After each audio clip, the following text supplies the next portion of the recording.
give credit to them. Very well coached. They run their stuff great. Very good offensive team. We knew coming in that if we allowed the game to be an offensive game, we couldn't win. We have to defend. We have to impose our will defensively and play desperate defensively in order to come out of there with a win.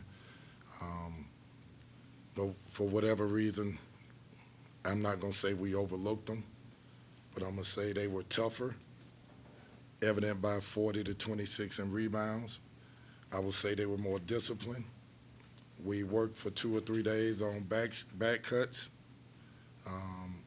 We gave up at least 10 or 12 points off back cuts.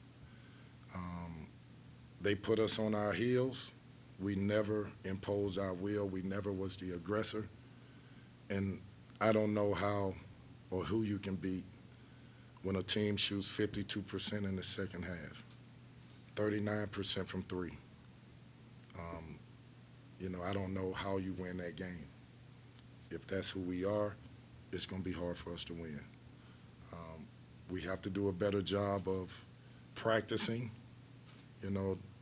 preparing to play teams like this with an energy and a fight and a focus so that it's not a shock to our system when the ball is zipping around and we're behind everything. They give them credit. They're a good team. I watched the way they played Michigan. I watched the way they played Notre Dame. And I knew it would be hard for us to come out if we didn't focus and be desperate defensively and disciplined defensively. And we just couldn't mentally get it. We couldn't mentally play with the energy that we needed to fight for a win. Thought we did some things well, but overall, when a team like that dominates you on the glass and they shoot 52%, I mean, how can you win? Questions?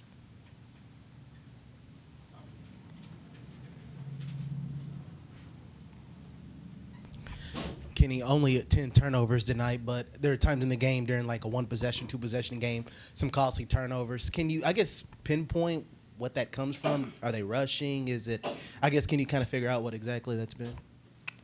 Well, for me, I look at, for example, L was probably the only player that really attacked the lane.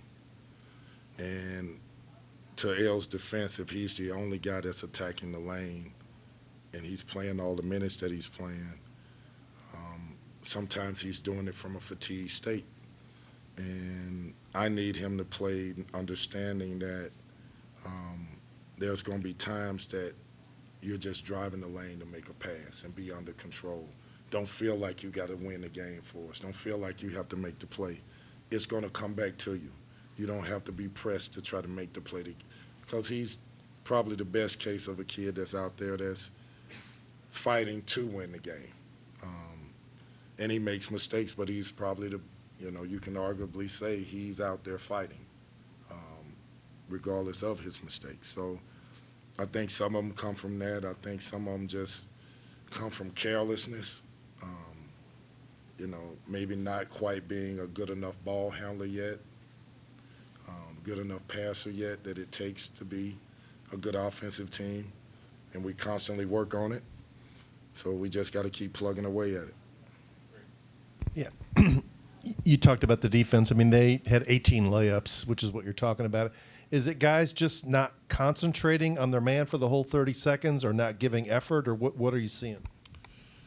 I just see that there's possessions when we work on, if a guy back cuts you, he's running through your chest. Well, natural tendency is to be higher than him. But we're not denying, so why would you be higher? The defensive game plan is when he cuts back door, he's running through you, so you're below him at all times. When he catches the ball, we're pressuring. Well, 2 or 3, 4 or 5 times, 6 times, we're high. The ball goes to the big fella in the middle. They back cut. We're high. They cut. You get a layup. Everybody was guilty of it. The one that I'm most disappointed in was one of my captains, Jalen Withers. We talked about it. Not good enough. How? You've been in college basketball for 2 or 3 years. You should know. You should know. Not making excuses for him. I'm disappointed that he couldn't make the adjustment, but he was probably the most guilty.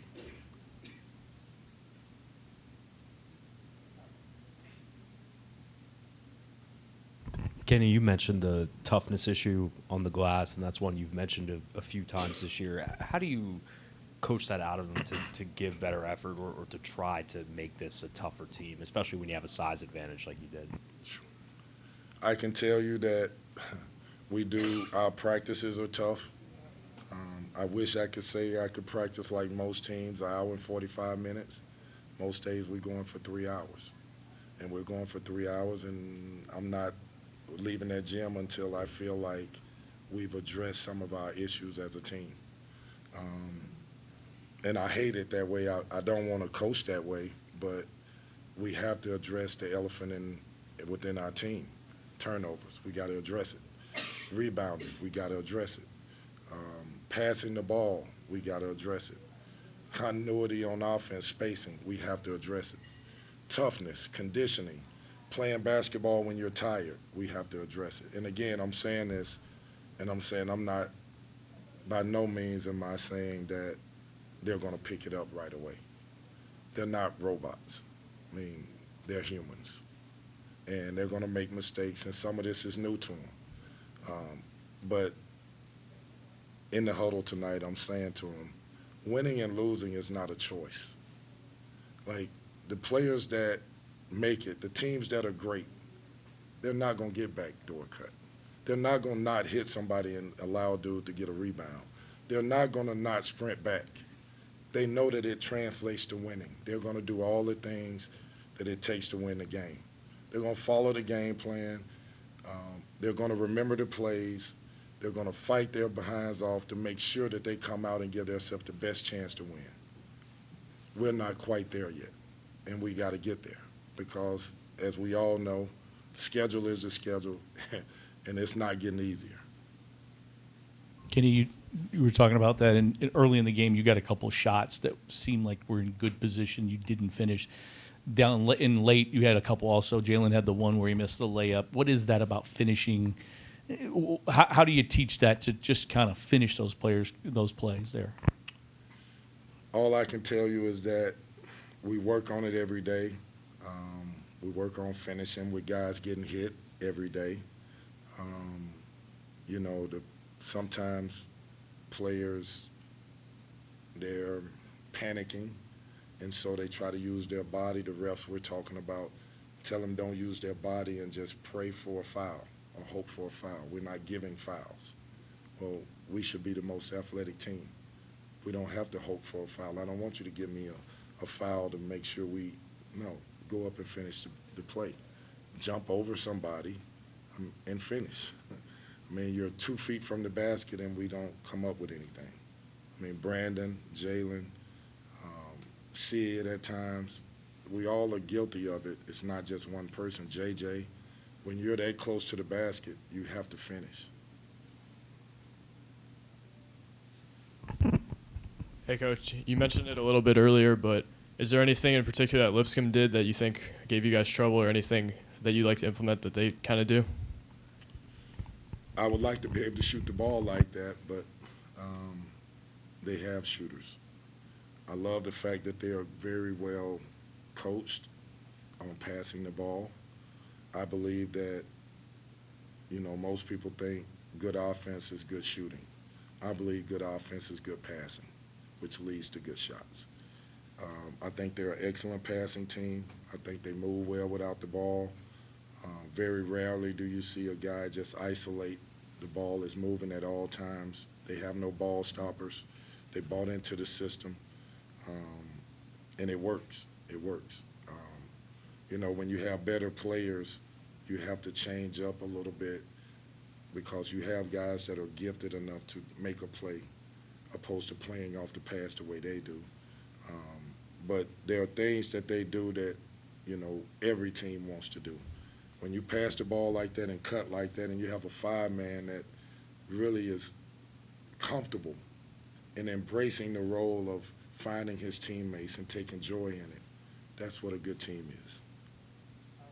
Kenny, you've talked a lot about confidence for these guys this year. This was coming off of back-to-back wins. Does it make it a little more concerning that you're concerned about effort and toughness in a game like this after you've won back-to-back games? I can say this: I wasn't really pleased after the Florida A&M game. I thought that we did some good things, but I thought we didn't compete. We didn't impose our will the way we needed to. We didn't focus. We didn't, the turnovers were, you can't draw them up. They were unforced. Had nothing to do with Florida A&M. It's just we just panicked. How can that be? So listen, it's not going to get any easier for us. It's going to get harder. We go to North Carolina State. They're a very good team, and we just got to find a way to get a win and fight and play good basketball. And it kind of looked like L was limping off at the end of the game. I know he played 40 minutes, but was there an injury or something with him, or was that just fatigue? I don't really know. I did notice he was limping at the end as well. Asked him if he wanted to come out. He said no. Didn't play with energy. He gave us all he had. He played hard. Got the ball, shot a lot of free throws.